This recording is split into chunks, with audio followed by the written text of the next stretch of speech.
Modifying individual items in an InDesign library can be quite cumbersome. So rather than dragging them off individually and editing them, I can also run this script called lib2doc.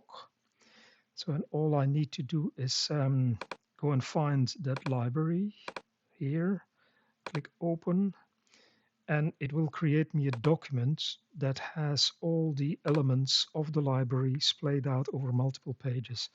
So now I can actually edit these items. The items have a script label. So if you go to script label, you can see they're called the same as the items on the library.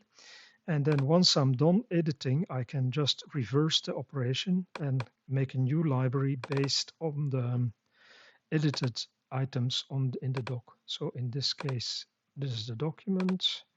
And now I can create a new library, say sample doc1. And this is the edited library. So very quick and easy.